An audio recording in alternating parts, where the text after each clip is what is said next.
Kipper's Monster by Mick Inkpen. Tiger had a brand new torch. It's the most powerful torch there is, he said to Kipper. He shone it at Big Owl. He shone it at Hippo.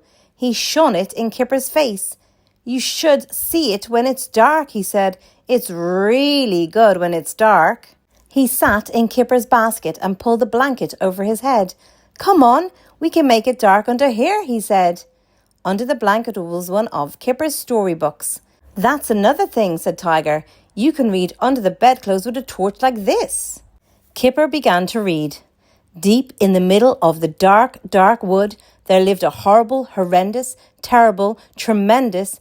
That's it, shouted Tiger, jumping up. We'll camp in the woods tonight. It'll be really, really dark in the woods. Shall I bring my book? Said Kipper. So they took the book and some biscuits and they put up their tent in the middle of the woods at the bottom of Big Hill. But as it began to get dark, Tiger began to think that perhaps it wasn't such a good idea after all. Come inside and have a biscuit, said Kipper. Do you want Rabbit or Big Owl? But Tiger didn't reply. He was looking nervously out of the door. Do you think there are any bears in these woods? He whispered. No, I shouldn't think so, said Kipper. He began to read. Deep in the middle of the dark, dark wood, there lived a horrible... But Tiger wasn't ready. He asked Kipper to sit next to the door instead of him, and when Kipper tried again to read, Tiger got up and zipped the door shut altogether.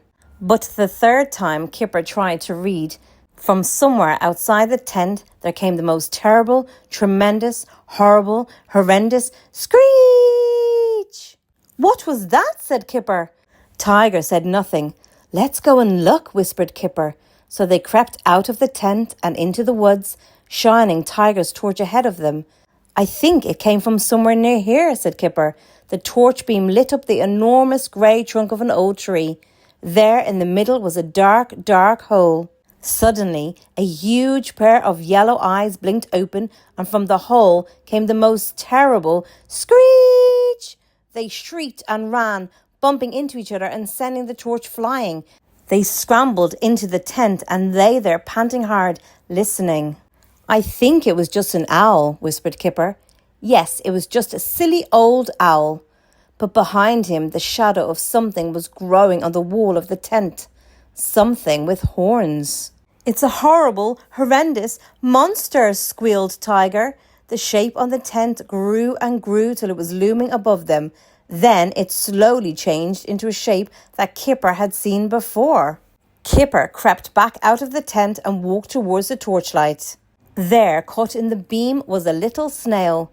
Kipper picked up the torch and let the snail crawl onto his paw. He looked at the snail closely. Its horns curled in and out as he touched them. I found the horrible, horrendous monster. Look, Tiger. Tiger peeped out from underneath the blanket. He saw the snail. He saw its shadow. He felt silly. Shall I read the story now? Said Kipper. But Kipper never did get to read his story because they went home to Tiger's house, where they put up the tent in Tiger's bedroom, and Tiger got to read it instead. The end. Don't forget to like and subscribe.